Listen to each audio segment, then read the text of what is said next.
I never expected a phone call to shatter the silence of our anniversary dinner. As I watched Mark anxiously check his vibrating phone, his entire demeanor changed. The warm glow of candlelight caught the gleam of satisfaction in his eyes as he excused himself from our table at the lookout. I didn't need to ask who was calling. I already knew. What they didn't know was that tomorrow morning I would be announced as the new CEO of Horizon Tech Solutions, and Jessica Palmer, Mark's not-so-secret mistress, was about to learn what it meant to cross the wrong woman. If you've been captivated by this story of resilience and redemption, don't miss out on more. Subscribe now to join a community that celebrates strength, empowerment, and the power of standing up for yourself. We're just getting started. The evening had started like any other anniversary celebration should, with promises of romance and reminiscence. The lookout's panoramic views of Seattle's skyline stretched before us, the Space Needle piercing through the early autumn fog like a sentinel watching over the city. I had chosen my outfit carefully, a deep burgundy dress that spoke of elegance and authority, paired with the pearl necklace Mark had given me on our first anniversary 5 years ago. Each pearl now felt like it was choking me with memories of lies. The waiter had just poured our wine, a vintage Cabernet that Mark insisted on ordering, the same wine we'd shared at our wedding. His attention to such details would have once made my heart flutter. Now it just made my stomach turn.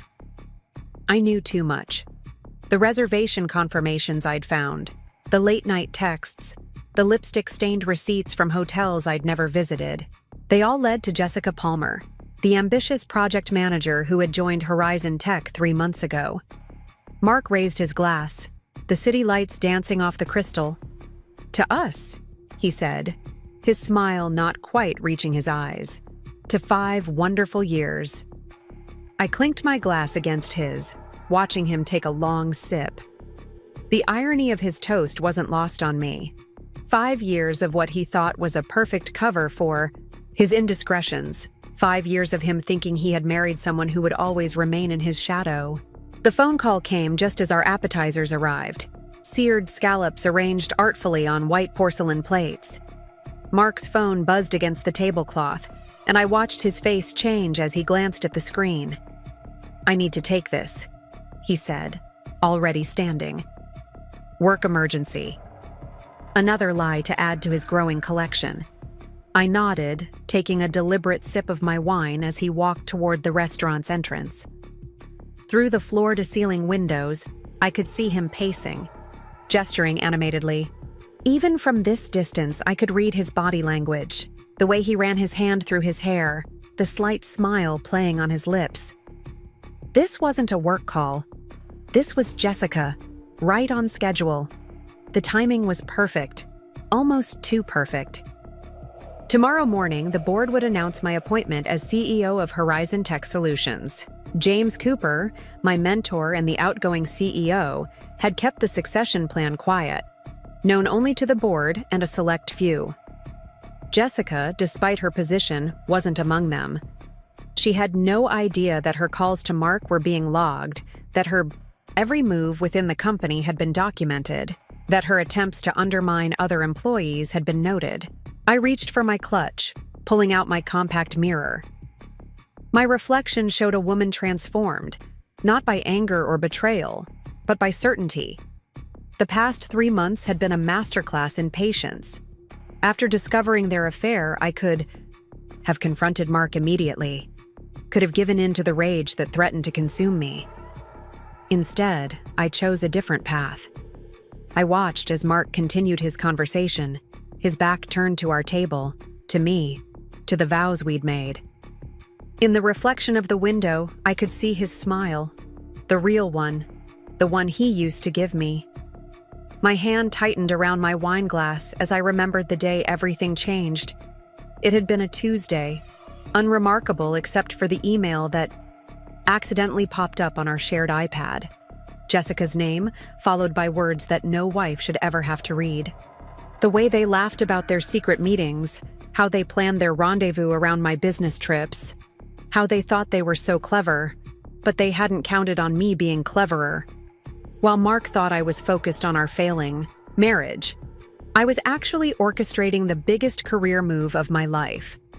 Every late night at the office, every networking event, every strategic presentation had led to this moment. James had seen my potential long before I'd discovered Mark's betrayal. But the fire that discovery lit under me had turned me into an unstoppable force. The maitre d' approached our table, concern etched on his face. "Is everything all right with your meal, Mrs. Anderson?" I smiled, warmth not quite reaching my eyes. "Everything is perfect," I replied, knowing that tomorrow, those words would carry a very different weight. Tomorrow, Jessica would walk into her quarterly review meeting expecting to present her project updates. Instead, she would find herself face to face with her new CEO, the woman whose husband she'd been calling to gloat about their affair. Mark returned to the table, his cheeks flushed either from the cool Seattle air or the conversation, probably both. "Sorry about that," he said, straightening his tie. "You know how work can be." I did know about work. I knew far more than either he or Jessica realized. As I watched him settle back into his chair, I felt a strange sense of calm wash over me. This wasn't rage anymore.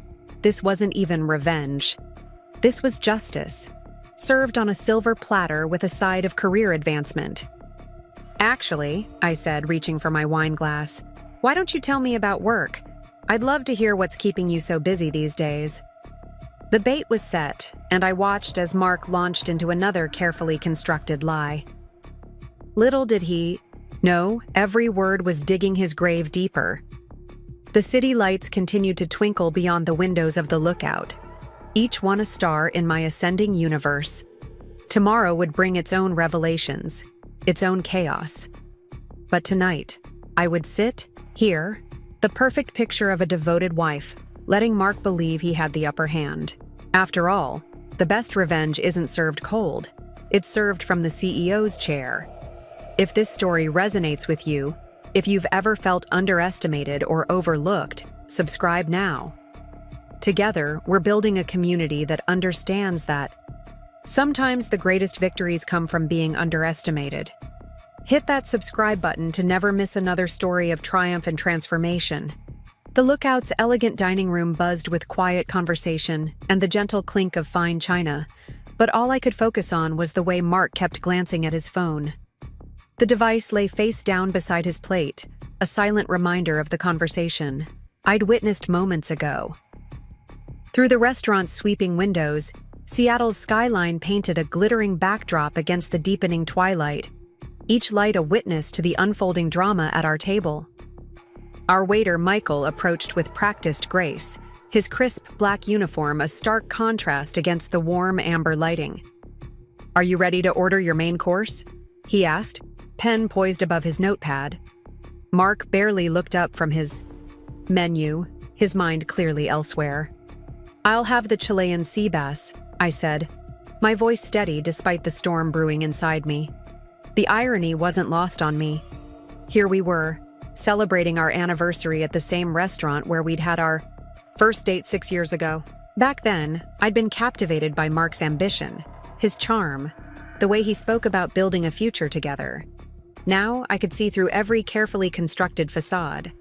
Mark ordered the filet mignon, rare, just like Jessica preferred, hers.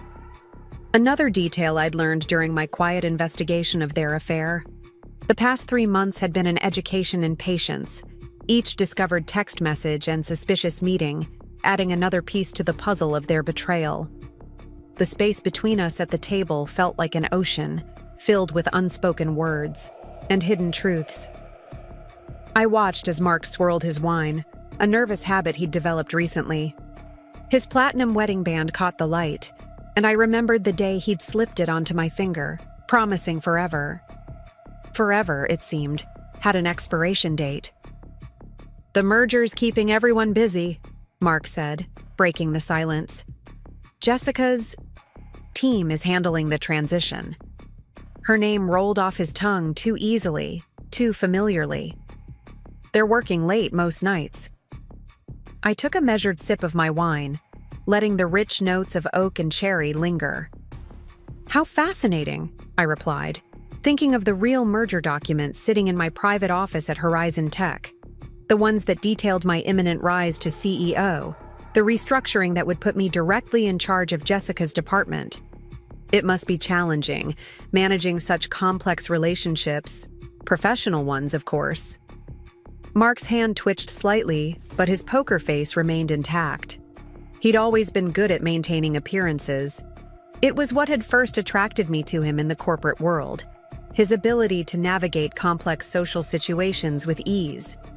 Now I recognized it for what it was: practiced deception. The ambient music shifted to a soft jazz number, and I was transported back to last week's board meeting. James Cooper, my mentor and soon-to-be former CEO, had smiled knowingly as he presented the succession plan. "Rachel has shown exceptional leadership," he'd said, his voice confident. "Her vision for Horizon Tech's future is exactly what we need." The board members had nodded in agreement, unaware of the personal stakes involved in their decision. My phone buzzed discreetly in my clutch, a message from Lisa, my best friend, and the only person who knew the full scope of my plan. "Everything's in place for tomorrow," she'd written. "Documents are ready. Meeting room booked. Jessica won't know what hit her." The waiter returned with our entrees, each plate a work of culinary art. Mark immediately began cutting into his steak, the red, juice spreading across the white porcelain like a metaphor for the bloodletting to come. I delicately flaked my sea bass, remembering the first time I'd discovered their deception. It had been a rainy Tuesday afternoon, the kind Seattle was famous for. I'd been working late at the office, preparing for my final presentation to the board, when an email notification had popped up on my desktop.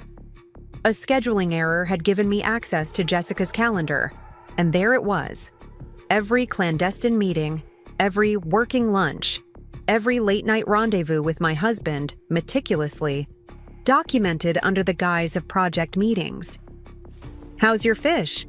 Mark asked, his attempt at normal conversation almost laughable in its inadequacy. "Perfect," I replied, letting a genuine smile cross my face. "Everything's absolutely perfect." And it was, though not in the way he imagined. Tomorrow, perfection would take on a new meaning as I watched Jessica's face when she realized who her new boss was. The restaurant sommelier approached with a bottle of champagne, another of Mark's anniversary surprises. As he poured the golden liquid into our flutes, I caught my reflection in the window, poised, composed, powerful. The woman staring back at me wasn't the same person who had married Mark 5 years ago. She was stronger, sharper, and far more dangerous. "To new beginnings," Mark proposed, raising his glass. He had no idea how prophetic those words were. I clinked my glass against his, watching the bubbles race to the surface. Each one seemed to carry a secret, a promise of what tomorrow would bring. The champagne was expensive.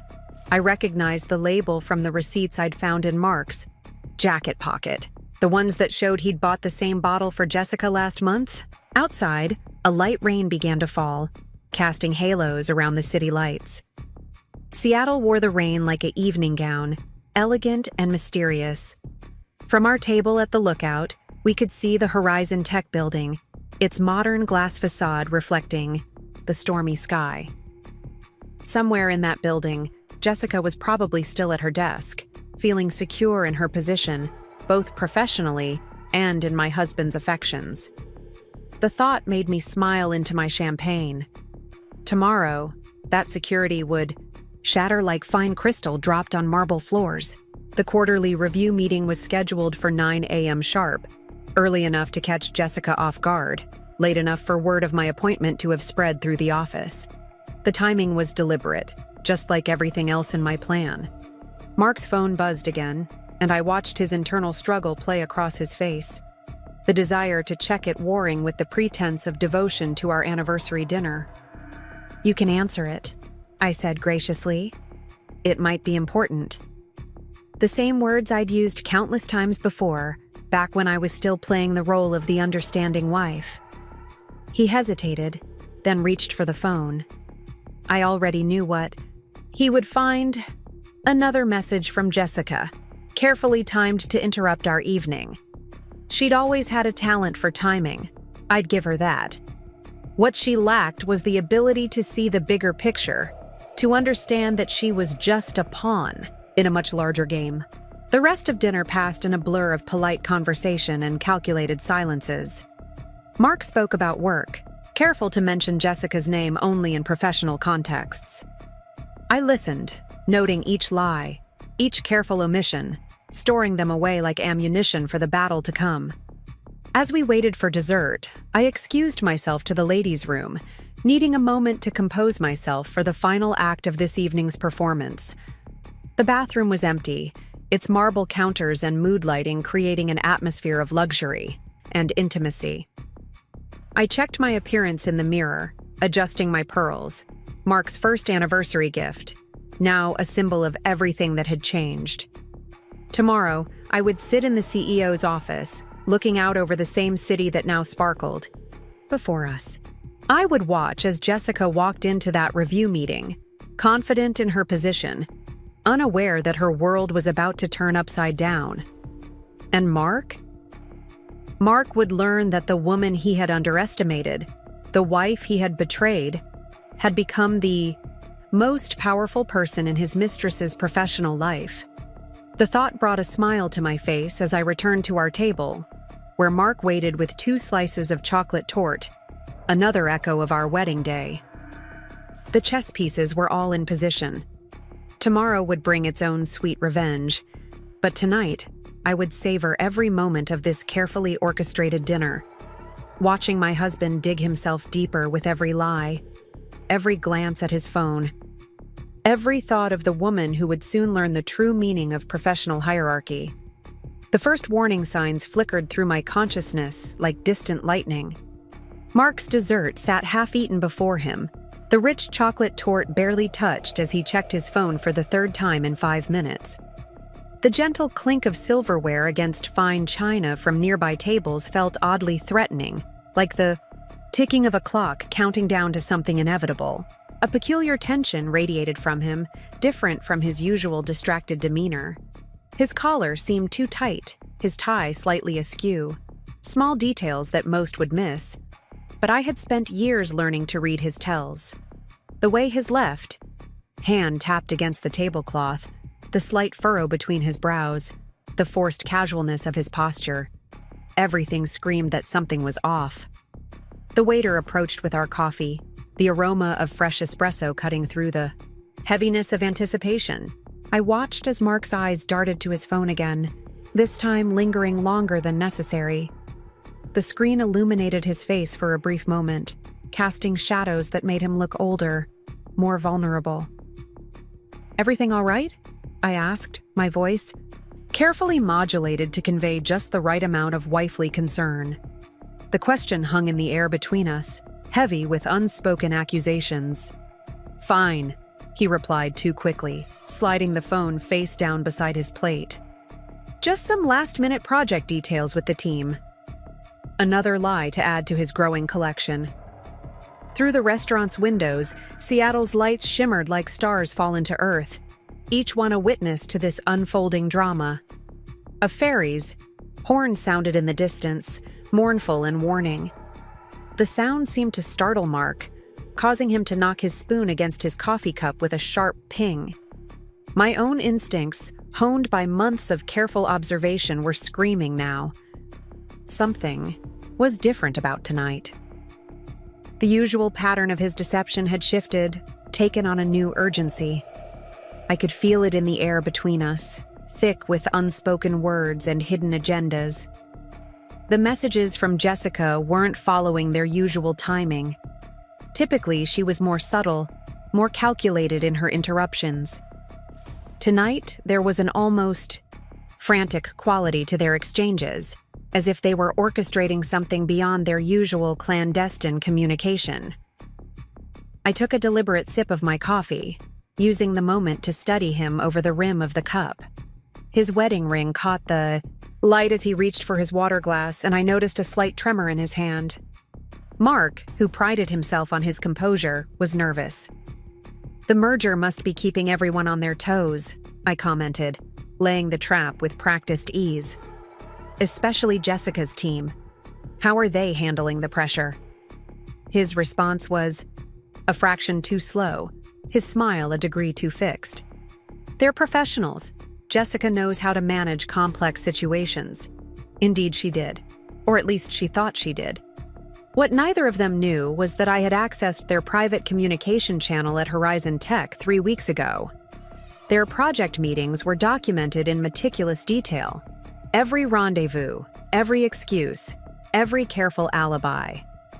The chandelier above our table cast prismatic patterns across the white tablecloth, creating a kaleidoscope of light and shadow. I watched as one particular pattern danced across Mark's face, highlighting the slight sheen of perspiration on his forehead. "More wine?" he offered, reaching for the bottle with forced casualness. His hand trembled slightly as he poured, causing a single drop of red to fall onto the pristine tablecloth. The stain spread slowly, like a secret bleeding into the open. My mind raced back to the email I had discovered earlier that day, the one that had confirmed my suspicions about tonight. Jessica had been planning something, coordinating with Mark in coded messages that spoke of project milestones and delivery dates. But they had grown careless, leaving digital breadcrumbs that led straight to their true intentions. The restaurant's ambient music shifted to a melancholic jazz piece, the saxophone's mournful notes perfectly underlining the tension at our table. A couple at a nearby table laughed, the sound jarring against the quiet intensity of our own interaction. Mark's phone buzzed again, this time with an urgency that seemed to vibrate through the entire table. He glanced at it, and I caught the brief flash of panic in his eyes before he could mask it. Something was definitely wrong with their carefully laid plans. "Would you excuse me for a moment?" he asked, already rising from his chair. "I need to make a quick call." I smiled, the expression feeling like a weapon. "Of course, darling. Take your time." As he walked away, I noticed his shoulders were too straight, his stride too measured. The walk of a man trying desperately to appear in control. Through the window, I could see him stop just outside the restaurant's entrance, his silhouette tense as he held the phone to his ear. The waiter appeared at my elbow, concerned by Mark's abrupt departure. "Is everything all right, Mrs. Anderson? Would you like me to wrap up the dessert?" "No need," I replied, my voice steady. "My husband will return shortly. He's just handling an urgent business matter." The irony of my words tasted bitter on my tongue. I used his absence to check my own phone, confirming what I already knew. Tomorrow's announcement was prepared, the press release drafted and approved. By 9 a.m., everyone at Horizon Tech would know about their new CEO. Jessica's quarterly review meeting was scheduled for 9:30, a meeting that would now take on an entirely different significance. Mark's return was marked by a subtle shift in his demeanor. The confidence that had carried him through dinner had cracked, revealing glimpses of something close to fear. He settled back into his chair with an uncharacteristic heaviness. "Everything, okay?" I asked again, watching as he reached for his wine glass with slightly unsteady hands. "Just some complications with the merger," he muttered, not meeting my eyes. "Nothing we can't handle." I let the silence stretch between us, knowing it would make him uncomfortable. The weight of unspoken truths pressed down on our anniversary. Dinner like a physical presence, turning each moment into a test of endurance. Outside, the Seattle rain had started again, painting the windows with elaborate patterns. Each droplet seemed to carry a reflection of our fractured marriage, distorting the city lights into abstract representations of truth and deception. The warning signs were no longer subtle flickers, but blazing signals. Something significant was about to happen, something beyond the carefully orchestrated reveal I had planned for tomorrow. Mark's increasing agitation, Jessica's unusually frequent messages, the underlying current of urgency, all pointed to a development I hadn't anticipated. But I had learned to be patient, to wait and watch as situations unfolded. Tomorrow would bring its own revelations, its own chances for justice. Tonight, I would observe every detail, every nuance of Mark's growing discomfort, storing each moment away as ammunition for the battles to come. The evening stretched ahead of us, each minute charged with the electricity of impending change. In the reflection of my wine glass, I caught a glimpse of my own expression, calm, composed, and utterly prepared for whatever storm was brewing on our anniversary horizon.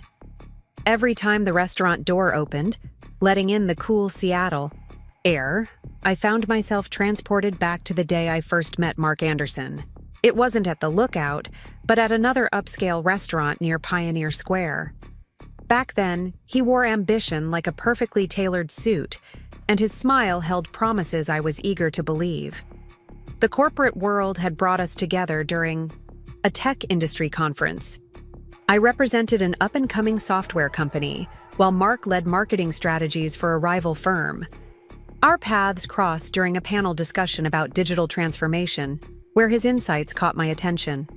But it was his charm during the networking session afterward that truly drew me in. Rain fell softly against the windows of the Lookout now, much like it had that first evening. We'd talked for hours over artisanal cocktails, discussing everything from market trends to our dreams of climbing the corporate ladder. Mark spoke with such conviction about integrity in business, about building something meaningful. The irony of those conversations wasn't lost on me now. Our courtship was a whirlwind of late-night strategy sessions that turned into dinner dates, weekend workshops that became romantic getaways. We spoke the same language of ambition and growth, understanding each other's drive in a way few others could. Within 6 months, we had mapped out not just our relationship but our combined career trajectories. James Cooper, then a rising executive at Horizon Tech, had been at our wedding. He'd given a toast about the power of partnerships, both in business and in life. I remembered catching his eye across the reception hall, seeing the approval in his expression. Even then, he'd recognized something in me that I hadn't fully embraced yet, a strength that went beyond mere ambition. The memory of our early days felt like flipping through a photo album where all the images had been subtly altered. The same scenes were there. Our first apartment together, the promotion celebrations, the quiet Sunday mornings planning our future. But now I could see the shadows lurking at the edges, the warning signs I'd chosen to ignore. Mark's hand brushed against his phone again, drawing me back to the present moment. The device seemed to hold a magnetic pull over him tonight, each message from Jessica acting like a compass needle pointing to his true north. I wondered if she occupied his thoughts during those early years, or if she was just the latest in a pattern I'd been too blind to see. Our waiter returned to clear the dessert plates, his movements precise and unobtrusive. "Would you care for another coffee, Mrs. Anderson?" The formality of my married name still rang true, even if the marriage itself had become nothing more than an elaborate facade. "Yes, please," I replied, noticing how Mark's attention drifted toward the entrance again. "And perhaps an espresso for my husband? He seems to be fighting fatigue." The subtle dig went unnoticed, lost in his preoccupation with whatever drama was unfolding on his phone. The first year of our marriage had been everything I'd dreamed of. We moved into a beautiful craftsman home in Queen Anne, spent weekends exploring the city's hidden gems, and pushed each other to reach new professional heights. Mark had supported my career moves with genuine enthusiasm, celebrating each promotion as if it were his own. Looking back, I could pinpoint the moment. Things began to shift. It wasn't when Jessica entered the picture. No, the cracks had formed long before she became his confidant. It started with small things. Missed dinner dates explained away by client meetings, weekend work sessions that couldn't be rescheduled, subtle comments about how my growing success might affect our dynamic. The chandelier light caught my wedding ring, sending prisms dancing across the tablecloth. I remembered Mark's proposal, how he'd orchestrated it during a business trip to San Francisco. He'd arranged for a private dinner at the top of the Mark, claiming it was to celebrate a major contract win. Instead, he'd gotten down on one knee, presenting not just a ring, but a vision of our future together. That future had seemed so clear. Then, two ambitious professionals building an empire together, supporting each other's dreams while creating something lasting. We'd talked about children, about balance, about maintaining our individual identities while growing together. All those conversations now felt like lines from a script, rehearsed but ultimately meaningless. Above us, the restaurant's speakers played a jazz version of our wedding song. If Mark noticed, he gave no indication. His world had narrowed to the space between our table and his phone, each notification drawing him further away from the anniversary celebration he'd insisted on having. The waiter returned with our coffees, the rich aroma a stark contrast to the bitterness of my thoughts. I stirred a single sugar into mine, remembering how Mark used to tease me about my sweet tooth. Those playful moments had disappeared gradually, replaced by distracted nods and perfunctory responses. Our shared calendar, once filled with date nights and weekend getaways, had become a battlefield of competing commitments and last-minute cancellations. The dreams we'd built together crumbled so slowly that I barely noticed until the foundation had completely eroded.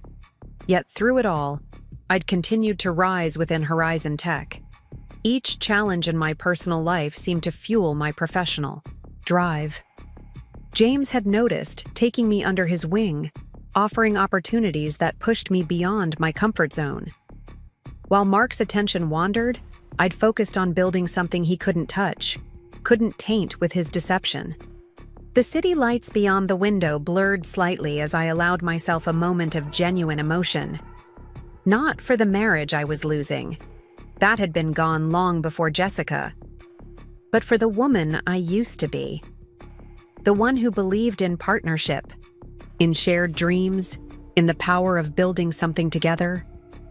Thunder rumbled in the distance, nature's percussion accompanying the jazz melody that filled the restaurant. The sound seemed to startle Mark from his phone-induced trance. He looked up, meeting my eyes for the first time in what felt like hours. For a brief moment, I caught a glimpse of the man I'd fallen in love with. Ambitious, charismatic, full of promise. Then his phone buzzed again, and the illusion shattered. Our love story had begun in the corporate world, built on a foundation of shared ambition and mutual respect. Tomorrow, in the same professional arena where we'd first connected, that story would reach its climax. But tonight, surrounded by the ghosts of our past happiness, I allowed myself to remember the journey that had brought us here. Not with regret, but with clarity. The rain continued to fall, each drop a reminder of tears I'd refused to shed. Seattle's skyline stood witness to our unraveling, just as it had witnessed our beginning. Tomorrow would bring its own storms. But for now, I sat in the eye of the yaw, hurricane, watching the man I'd married drift further into the orbit of a woman who had no idea what was coming. The discovery hit like a thunderbolt on an otherwise ordinary Tuesday afternoon. The Seattle rain drummed steadily against my office window at Horizon Tech as I reviewed quarterly reports.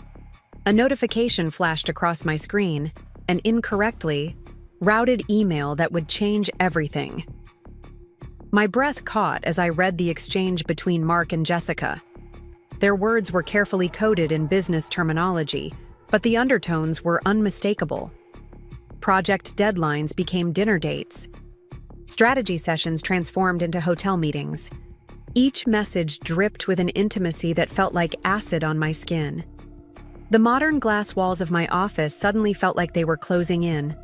I found myself staring at the sleek Horizon Tech logo emblazoned on the wall, its blue and silver, design a stark contrast to the turmoil churning inside me. The very building where I had built my career now housed my husband's betrayal. My hands trembled as I dug deeper into the email thread. Jessica's responses were bold, almost taunting. She spoke of their special meetings with a confidence that suggested this wasn't new. How long had this been going on? The timestamps on their exchanges stretched back months, each one a dagger in what I had thought was a solid marriage. The rain intensified outside, matching my darkening mood. Through the floor-to-ceiling windows, I could see the Space Needle piercing the gray clouds, standing tall and unwavering. Everything I needed to be in this moment. I took a deep breath, forcing my racing heart to slow. Lisa's knock on my office door startled me back to reality. My best friend's expression shifted from cheerful to concerned as she read my face. "Rachel, what's wrong?" She closed the door behind her, creating a bubble of privacy in the fishbowl environment of our executive floor. I turned my monitor toward her wordlessly. Lisa's sharp intake of breath told me she understood the magnitude of what she was reading. Her hand found my shoulder, squeezing gently. "Oh, honey," she whispered, but offered no empty platitudes. This was why I loved her. She understood that some betrayals went beyond comfort. 3 months, I said, my voice surprisingly steady. They've been meeting at the Athenian Hotel every Thursday, planning their rendezvous during my business trips, laughing about. My voice finally cracked, but I refused to let the tears fall. A movement outside my office caught my attention. Jessica Palmer walked past, her designer heels clicking confidently on the polished floors. She smiled and waved, the perfect picture of professional courtesy. My stomach churned at her audacity, at how easily she could play this role while destroying my marriage. Lisa's grip on my shoulder tightened. "What are you going to do?" she asked, knowing me well enough to know that falling apart wasn't an option. The question crystallized something inside me. I turned back to my computer, pulling up another email, one I'd received just yesterday from James Cooper. The succession plan for his CEO position was already in motion. The board had made their decision. They were just waiting for the right moment to announce it. "I'm going to take everything," I said, a calm certainty replacing the initial shock. Not just the CEO position, not just the company, everything. The path forward materialized with stunning clarity. Every late night I'd worked, every project I'd led, every connection I'd built, they had all prepared me for this moment. While Mark and Jessica thought they were being clever with their secret affair, they'd overlooked the most important detail, my own rise to power. I pulled up my calendar, noting the quarterly review meeting scheduled for next week. Jessica's team was slated for a presentation she would now give to her new CEO. The irony would have been amusing if it wasn't so painful. "You're sure about this?" Lisa asked, though her tone suggested she already knew my answer. I nodded, closing the incriminating emails and straightening in my chair. They think I'm just the dutiful wife, too focused on my own career to notice what's happening. Let them keep thinking that. Let them get comfortable in their deception. The afternoon light filtered through the rain-streaked windows, casting shadowy patterns across my desk. Each shadow seemed to represent a different piece of my shattered trust. But instead of breaking me, they were forging something stronger. I reached for my phone, typing out a message to Mark about our upcoming anniversary dinner. My suggestion of the lookout was calculated. It was where Jessica and Mark often met, thinking their business dinners wouldn't raise suspicion. Let them have their inside joke. Soon enough, the joke would be on them. Lisa watched me with a mixture of concern and admiration. "You're scary when you're strategic, you know that?" A small smile crossed my face, the first genuine one since opening that fateful email. I learned from the best. James didn't mentor me all these years for nothing. The pieces were falling into place. The board announcement would come the morning of our anniversary dinner. By then, I would have gathered everything I needed. Every email, every receipt, every piece of evidence that proved their betrayal. But more importantly, I would have what they never expected: absolute power over their professional lives. I stood up, walking to the window to watch the rain paint patterns on the glass. Seattle spread out before me, a landscape of opportunity and revenge. In the reflection, I could see myself transformed, no longer the trusting wife, but a woman who understood that sometimes the best revenge isn't swift or violent, but patient and calculated. The office hummed with routine activity around me. Employees hurried past my door, unaware of the drama unfolding in their midst. Jessica's laughter echoed from somewhere down the hall, the sound grating against my nerves. Soon enough, that laughter would turn to something else entirely. My computer pinged with another email, the final confirmation from James about the succession announcement. Everything was ready. All I had to do was wait, watch, and let them dig their own graves with every secret meeting, every hidden message, every moment they thought they were getting away with their deception.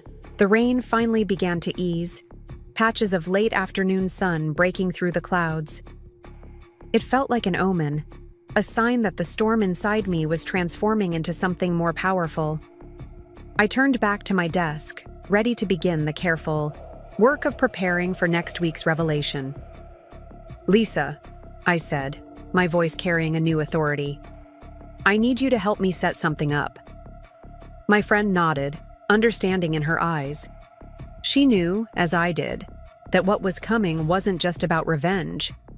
It was about justice, power, and the satisfaction of watching those who underestimated me realize their fatal mistake. The preparation phase began with precision, each move calculated like pieces on a chessboard.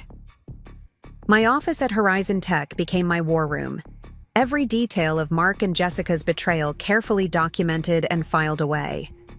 The Seattle rain provided a constant backdrop to my planning, its steady rhythm matching the methodical pace of my revenge. James Cooper's guidance had taught me the importance of timing in business.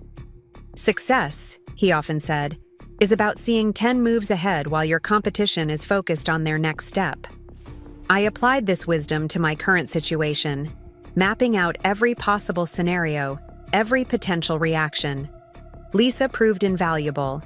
During these preparations, her legal background helping me navigate the complex intersection of personal and professional boundaries. We spent late nights in my office, reviewing company policies, documenting every instance where Jessica had misused corporate resources for her affair with Mark.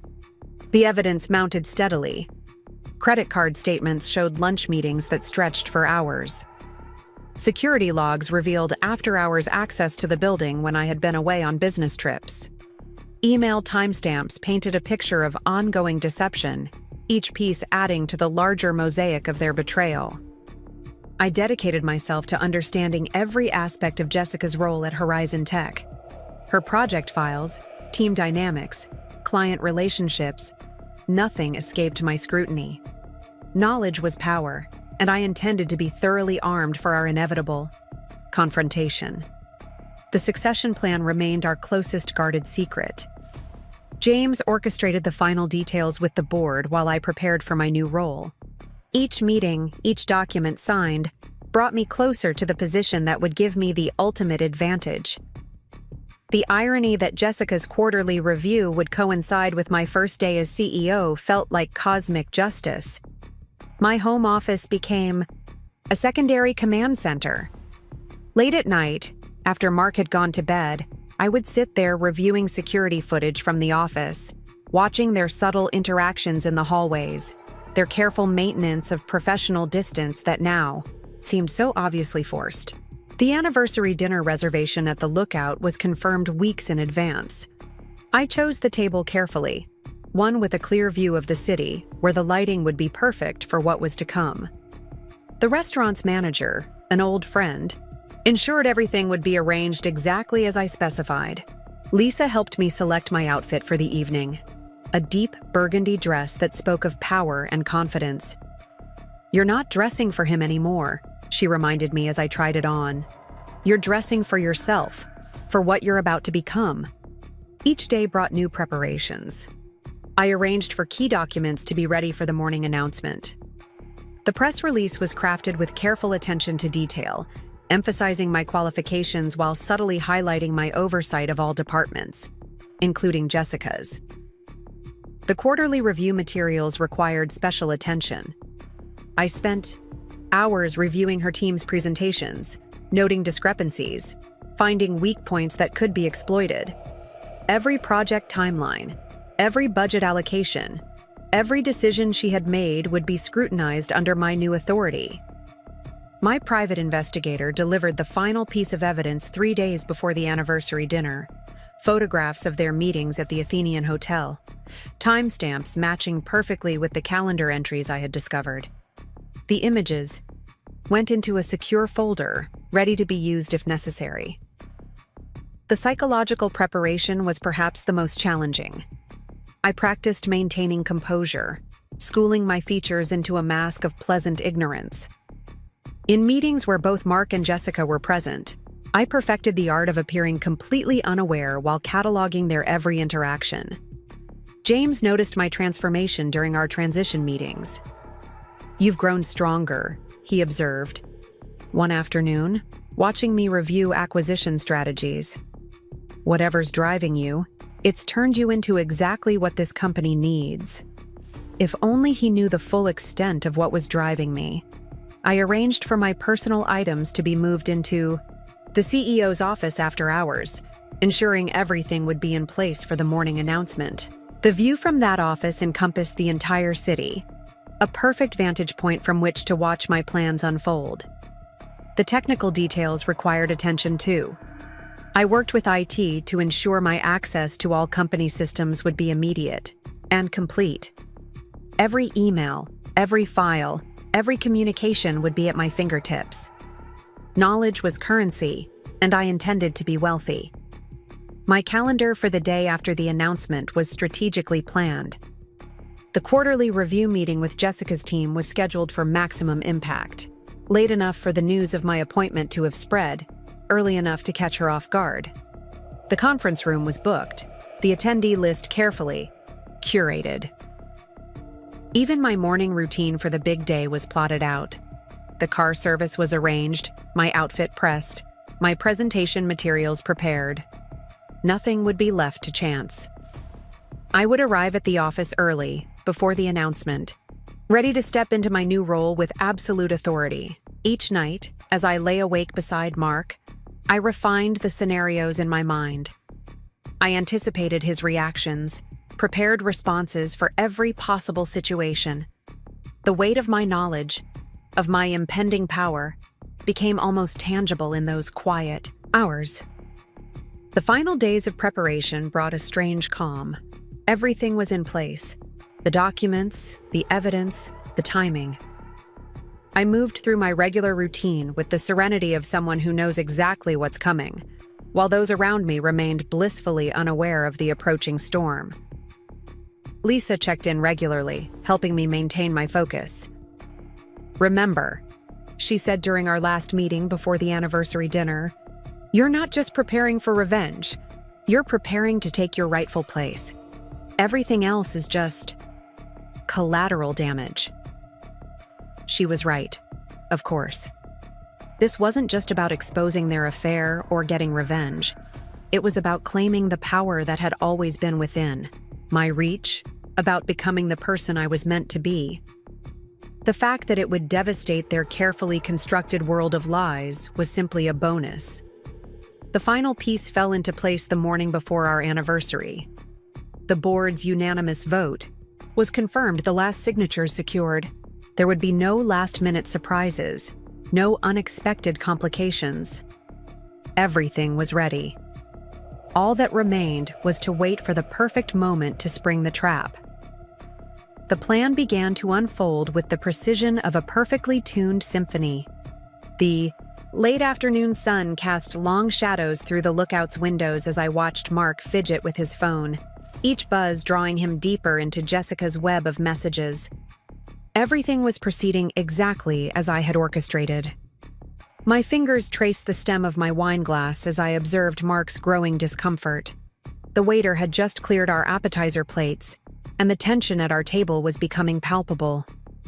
Through the window, I could see the Horizon Tech building standing tall against the Seattle skyline, its windows reflecting the golden hour light. Lisa's text arrived right on schedule. Everything set for tomorrow. Legal documents in place, security briefed, board members all confirmed for the morning announcement. I allowed myself a small smile, quickly hidden behind my wine glass. Mark noticed nothing, too engrossed in his own phone screen. The timing had to be perfect. Each element needed to align precisely. The announcement of my CEO position, Jessica's quarterly review meeting, and the unraveling of their carefully constructed deception. One misstep could disrupt the entire sequence of events I had planned. Mark excused himself from the table again, his phone clutched tightly in his hand. Through the restaurant's windows, I watched him pace on the outdoor terrace, his gestures becoming increasingly agitated as he spoke. Jessica must be delivering her part of the performance perfectly, though she had no idea she was playing a role in my orchestration. The maitre d' approached our table, concern evident in his expression. "Is everything all right, Mrs. Anderson? Would you like me to have the kitchen hold your entrees until Mr. Anderson returns?" I waved away his concern with practiced ease. The picture of a patient wife understanding of her husband's work commitments. In reality, every moment Mark spent on that phone call was another thread in the tapestry of evidence I had woven. The restaurant's security cameras, installed at my quiet request through corporate connections, captured his every movement, every anxious gesture, every moment spent prioritizing his mistress over our anniversary dinner. James Cooper's. Final email arrived as I watched Mark through the window. "Rachel, the office is ready. Your new nameplate is on the door. Security passes updated. The morning announcement will change everything." He had no idea how right he was about that. Last part. The sunset painted the sky in shades of amber and rose, a beautiful backdrop for the drama unfolding at our table. Mark returned, his collar slightly askew, a light sheen of sweat on his forehead despite the cool evening air. His attempts at casual conversation felt forced, each word carefully chosen to maintain his crumbling facade. I directed the conversation toward work, watching him navigate the dangerous waters between truth and deception. "How is the merger preparation going?" I asked innocently, knowing that his response would add another layer to tomorrow's revelation. Each lie he told now would make the truth more devastating when it emerged. The waiter arrived with our main courses, the timing impeccable. Mark barely glanced at his plate, his attention constantly drawn back to his phone. I noted every detail. The way his hand shook slightly as he reached for his water glass, the subtle tells that indicated his mounting stress. Through the restaurant's ambient noise, I caught fragments of conversations from nearby tables. Couples celebrating special occasions, business associates closing deals, all unaware that they were witnesses to the carefully choreographed prelude to tomorrow's corporate earthquake. My own phone buzzed quietly. Another message from Lisa. Security footage from last week archived and backed up. Hotel receipts confirmed. Paper trail complete. I acknowledged her update with a subtle nod to myself, watching Mark's growing discomfort with calculated satisfaction. The city lights began to twinkle as dusk settled over Seattle, each one a star in the constellation of my revenge. Tomorrow, those same lights would illuminate a very different scene, one where the balance of power shifted dramatically, where carefully constructed lies crumbled under the weight of truth and corporate authority. Mark's phone buzzed again, and I watched him struggle with the decision to check it. The internal battle played across his features, the need to maintain appearances warring with his compulsion to respond to Jessica's messages. His weakness was becoming more apparent with each passing moment. I took another sip of wine, savoring both its complex notes and the knowledge of what awaited them tomorrow. The quarterly review meeting would be my first official act as CEO, and Jessica had no idea she would be presenting to the woman whose life she had helped unravel. The pieces were all in motion now, an intricate dance of timing and circumstance. Each message Mark sent, each moment he spent distracted by his phone, added another nail to the coffin of his deception. Tomorrow, the weight of consequences would come crashing down on both of them. As I watched him fumble through another excuse to check his phone, I felt an almost clinical detachment. The woman who had once loved him, who had built dreams alongside him, was gone. In her place sat someone stronger, someone who understood that power and justice sometimes wore the same face. The restaurant's soft lighting cast shadows across our table, creating an intimate atmosphere that felt increasingly artificial. Soon, the carefully maintained veneer of our marriage would shatter, taking with it the professional facades both Mark and Jessica had constructed. I could almost see tomorrow's scene playing out before me. Jessica walking into the conference room, confident in her position, only to find her world turning upside down. The moment she would realize that her lover's wife was now her direct superior would be worth every second of tonight's performance. The plan was in motion, unstoppable now. Like a row of dominoes beginning their fall, each element would trigger the next, creating a cascade of revelations that would leave their carefully constructed world in ruins. And I would watch it all unfold from the CEO's chair, my position of power secured just in time to make their downfall complete. The climactic moment arrived with devastating precision at our anniversary dinner. Mark's phone lit up one final time, and the color drained from his face as he read the message. His hands trembled as he set the device down, his eyes darting between me and the exit. Something had shifted in the carefully orchestrated dance of deception he'd been maintaining all evening. The ambient noise of the lookout seemed to fade away as tension crackled between us. Through the floor-to-ceiling windows, Seattle's skyline witnessed the unraveling of years of lies. The Space Needle stood like a silent sentinel, its lights piercing through the gathering storm clouds. "Rachel," Mark started, his voice carrying an unfamiliar edge of panic. "I need to tell you something." The weight of his words hung in the air between us, heavy with the anticipation of a confession. I had long anticipated, but I wasn't about to make this easy for him. I took a deliberate sip of wine, watching him over the rim of my glass. "Of course, darling. Does it have something to do with the rather urgent messages you've been receiving all evening?" My tone remained perfectly pleasant, masking the steel beneath. A crash from a nearby table made him jump. The waiter had dropped a glass, the sound shattering the tension momentarily. Mark used the interruption to loosen his tie, a gesture I'd seen countless times when he was about to deliver bad news to clients. "There's been a situation at work," he began, falling back on familiar corporate language.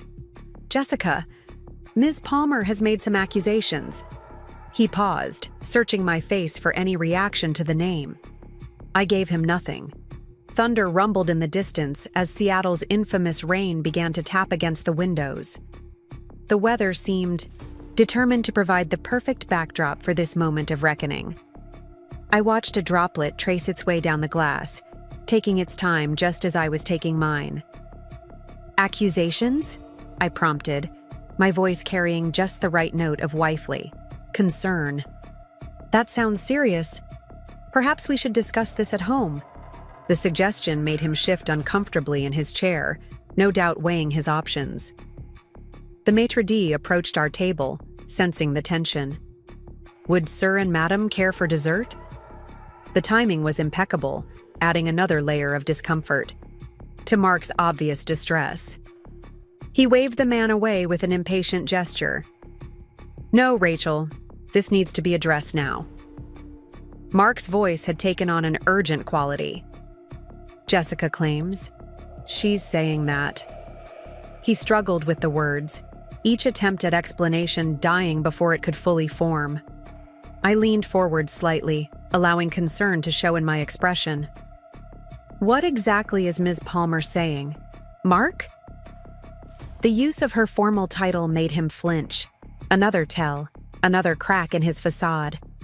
His phone buzzed again, but this time he didn't reach for it.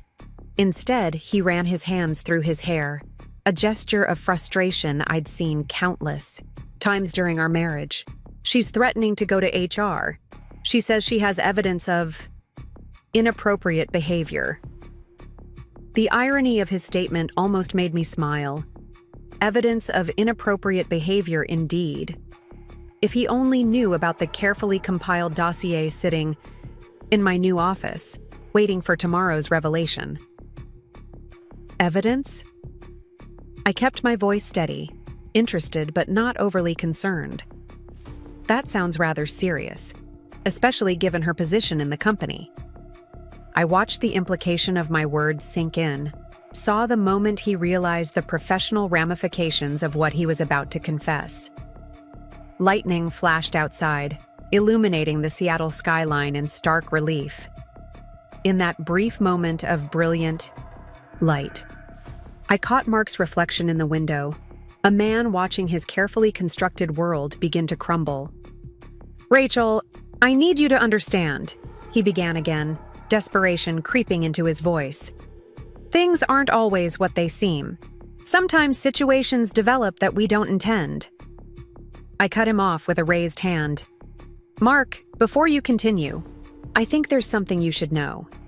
I reached for my purse, retrieving my phone with deliberate slowness. "I received an interesting email today." His eyes fixed on my phone with growing apprehension. The rain intensified outside, drumming against the windows like an impatient audience waiting for the final act. I took my time unlocking the screen, enjoying the way uncertainty played across his features. "It's fascinating, really," I continued, scrolling through my emails with casual interest. "How the corporate world can shift so quickly. One day you're in one position and the next?" I let the sentence hang, watching him process the subtle threat in my words. Mark's hand crept toward his own phone, but he stopped himself. The messages from Jessica could wait. Right now, his attention was completely focused on me, perhaps for the first time in months. "What email?" he asked, his voice barely above a whisper. Outside, another flash of lightning illuminated the city, closer this time. The storm was moving in, just as my moment of revelation approached. I placed my phone on the table between us, screen dark but full of promise. "Tell me, Mark, how well do you know the corporate structure at Horizon Tech? Have you been keeping up with the latest organizational changes?" His confusion was evident, the sudden shift in conversation throwing him off balance. "What does that have to do with anything?" The edge of panic in his voice had sharpened, cutting through his usual composed demeanor. I smiled, the expression carrying none of the warmth it once held for him. "Everything, darling. It has everything to do with what's about to happen next." The aftermath exploded across the lookout like a carefully orchestrated symphony of chaos. Mark's phone wouldn't stop buzzing, a constant stream of increasingly frantic messages from Jessica. The rain intensified against the windows, nature's own accompaniment to the unfolding drama. "What exactly are you saying, Rachel?" Mark's voice cracked slightly, his usual confidence wavering as he stared at my phone still lying face down between us. The ambient lighting caught the sheen of sweat on his forehead, highlighting every micro-expression of growing panic. I took another sip of wine, savoring the moment. Through the wall of windows, lightning illuminated the Horizon Tech building in the distance. Even from here, I could see my office, soon to be my former office, where tomorrow everything would change. The maitre d' approached again, concern evident in his professional demeanor. "Mrs. Anderson, is everything all right? Should I have the kitchen delay your dessert course?" His presence provided the perfect pause in our conversation, a moment to let the tension build further. "Actually," I said, my voice carrying just the right note of authority, "I think we'll need that bottle of Dom Perignon I requested earlier. It seems we have something to celebrate." The maitre d' nodded and retreated, leaving Mark to stew in his confusion. Mark's phone buzzed again, more insistent this time. He glanced at it reflexively, but didn't dare reach for it. The screen lit up with Jessica's name, visible even from my side of the table. How fitting that she would be digitally present for this moment. It's interesting, I continued, tracing the rim of my wine glass.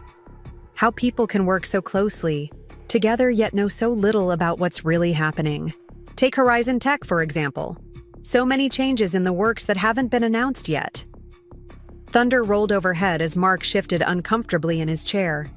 Rachel, whatever you're trying to say, I'm not trying to say anything, Mark. I'm about to be very clear. I leaned forward slightly, maintaining perfect composure.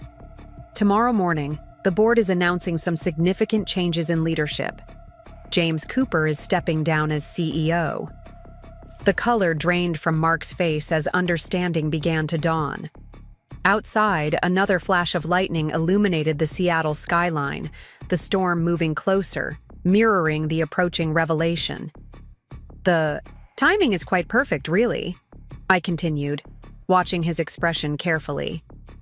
The announcement coincides with the quarterly review meetings. I believe Jessica has quite an important presentation prepared. She's been working on it for weeks, hasn't she? Mark's hand trembled as he reached for his water glass. How did you know about her presentation? I make it my business to know everything that happens in my company, Mark. Well, soon to be my company. I allowed myself a small smile as comprehension finally registered on his face.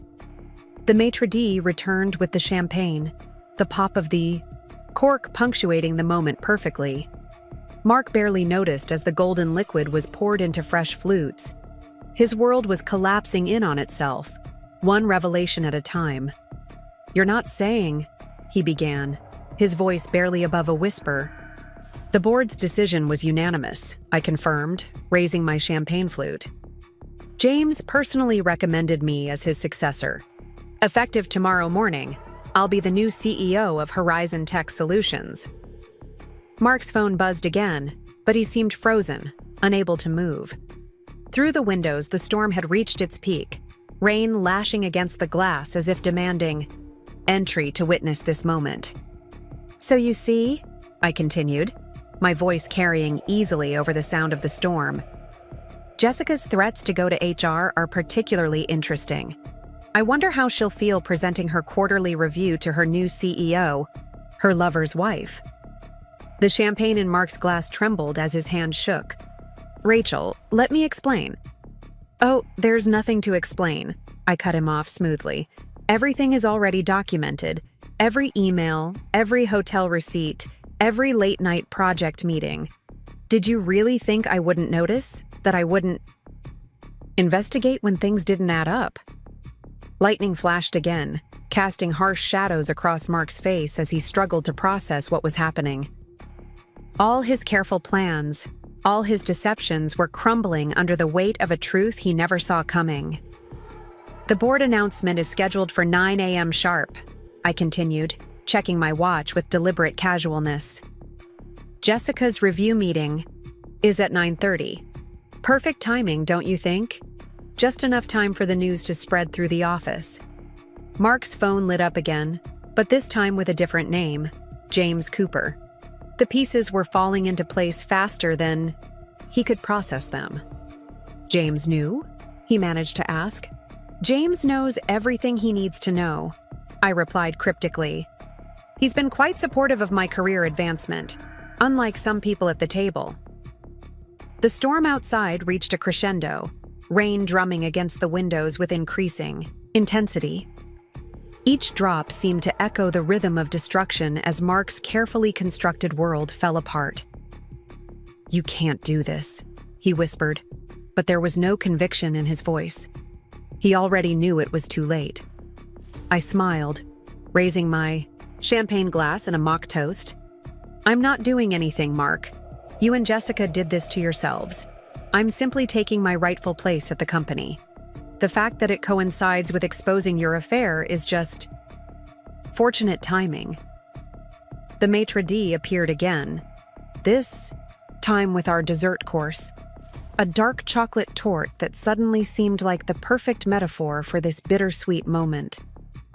Mark stared at the plate placed before him as if it might hold some escape from this situation. Tomorrow morning. I continued, my voice carrying just enough edge to cut through his daze. Everything changes. Not just for you and Jessica, but for everyone at Horizon Tech. I suggest you use tonight to think very carefully about your next move. Thunder rolled overhead one final time, nature's applause for the performance unfolding in the lookout. Mark's world had shattered, and I had orchestrated every moment of its destruction. A profound silence settled over our table as I watched Mark struggle with the weight of revelation. The chocolate torte sat untouched between us, its rich aroma mixing with the petrichor drifting in from the storm outside. Each flash of lightning through the lookout's windows illuminated a different emotion crossing his face. Denial, anger, fear, and finally, devastating comprehension. My wine glass caught the amber light from the overhead chandelier as I lifted it, studying the deep red liquid within. 5 years of marriage reflected in its depths, each memory now tainted by the knowledge of his betrayal. Yet sitting here, watching him crumble, I felt nothing but a strange sense of peace. Mark's hand moved toward his phone again, but he stopped himself. Jessica's messages continued to light up the screen, each one more urgent than the last. They'd played their game so carefully, thinking themselves clever with their coded communications and discreet meetings. How quickly it had all fallen apart. You have to understand. Mark finally broke the silence, his voice carrying an edge of desperation I'd never heard before. It wasn't meant to be like this. Jessica and I... It just happened. I set my glass down with deliberate precision, the soft clink against the tablecloth cutting through his excuses. Nothing just happens, Mark. You made choices. Every lunch, meeting, every late-night email, every lie about working late, those were all choices. Through the windows, Seattle's lights sparkled despite the rain, each one a witness to this moment of reckoning. The Space Needle stood illuminated against the dark sky, a beacon marking the end of one chapter and the beginning of another. "What do you want?" he asked, his corporate negotiation instincts finally kicking in. "We can work something out. Figure this out together." His eyes darted around the restaurant, looking for an escape that didn't exist. I allowed myself a small smile, one that didn't reach my eyes. "What I want is to enjoy the rest of my anniversary dinner. Tomorrow will take care of itself."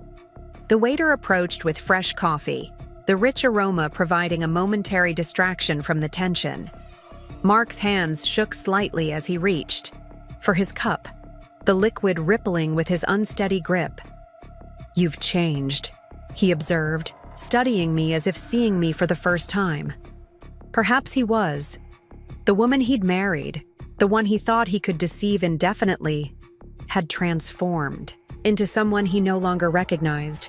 "People tend to do that," I replied, stirring a single sugar into my coffee. "We evolve, adapt, grow stronger. Some of us just do it more quietly than others." His phone buzzed again, and this time he did pick it up, reading Jessica's latest message with growing alarm. The color drained from his face as he looked back at me. "She's threatening to expose everything." "How interesting," I mused, taking a small bite of the torte. "It seems Ms. Palmer doesn't handle pressure well. Not a great quality in an executive. Wouldn't you agree?" Thunder rolled in the distance as Mark struggled to find words. Outside, the storm was beginning to pass, moving east over the mountains. Inside, however, the atmosphere remained charged with unspoken accusations and shattered trust. "Did James know?" Mark asked suddenly. "About us? About Jessica?" I took my time answering, savoring both the chocolate and his discomfort. "James knows what a CEO needs to know about their company, including which employees might pose liability issues." The implications of my words hung in the air between us. Mark's career in corporate marketing had taught him enough about damage control to understand exactly what I was suggesting. "You can't just destroy people's lives," he protested weakly, but the fight was already draining from his voice. "Destroy?" I raised an eyebrow. I'm simply taking my place as CEO. Everything else, the lies, the affair, the potential HR violations, that's all on you and Jessica. I'm just ensuring the company's interests are protected. A couple at a nearby table laughed, the sound jarring against our intense conversation. Mark flinched slightly, suddenly aware of our public setting. The realization that we were having this discussion in one of Seattle's most prestigious restaurants seemed to hit him all at once. All those late nights at the office, he said slowly. The networking events, the extra projects. You weren't just working on your career, were you? You were building toward this. I was doing exactly what I said I was doing, advancing my career. The fact that it coincides with uncovering your indiscretions is just fortuitous timing.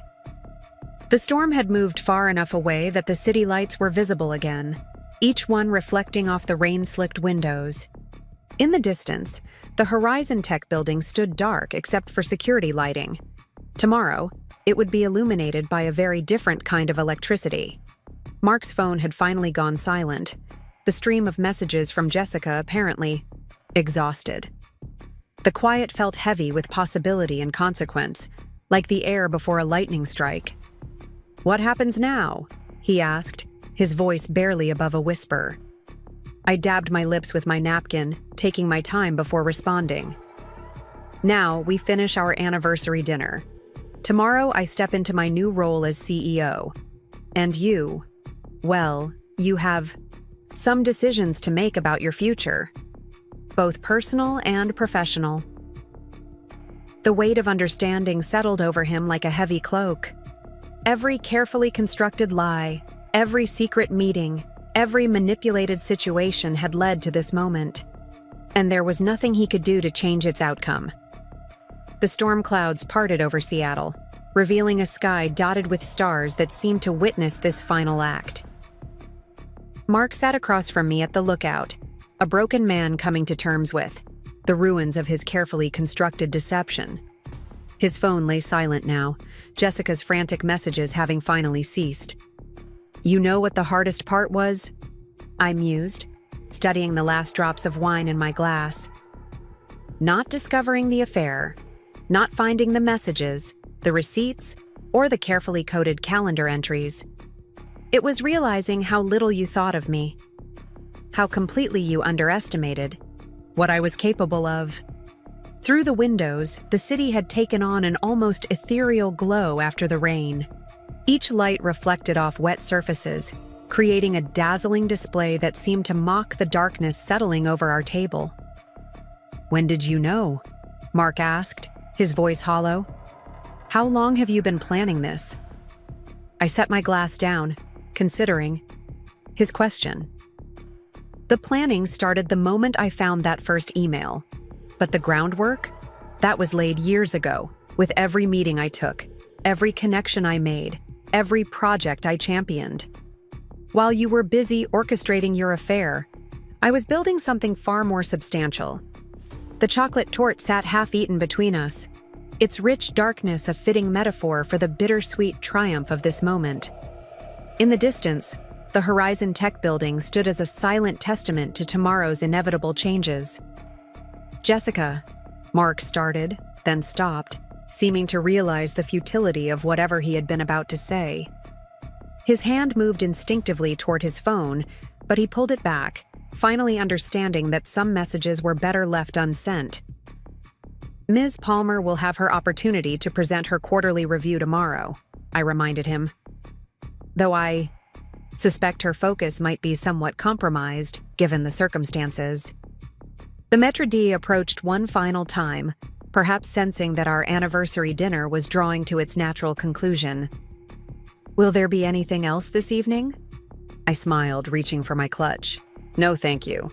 I believe we've concluded our celebration."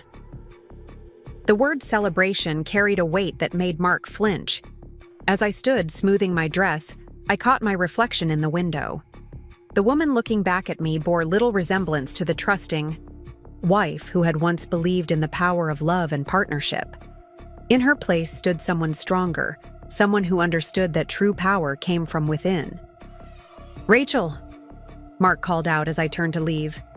What would it take to fix this? I paused, looking back at him. The restaurant's warm lighting couldn't disguise the desperation in his eyes. Fix this? There's nothing to fix, Mark. Tomorrow, I become CEO of Horizon Tech. Everything else, your relationship with Jessica, your career, our marriage, that's already broken beyond repair. The night air carried the fresh scent of rain as I stepped outside. Seattle spread out before me, a landscape of possibility and promise.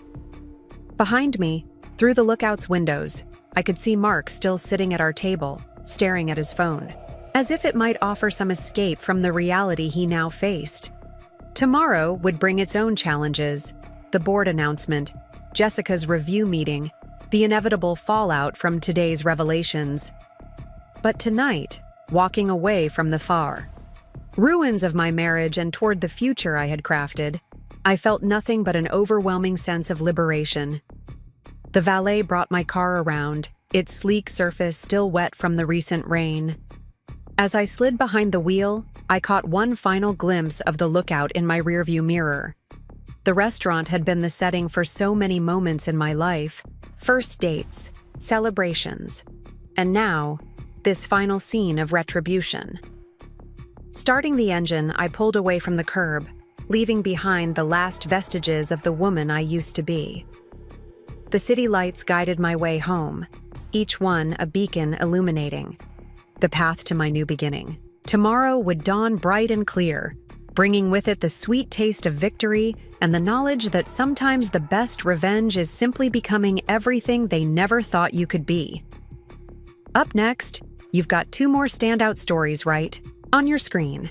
If this one hit the mark, you won't want to pass these up. Just click and check them out.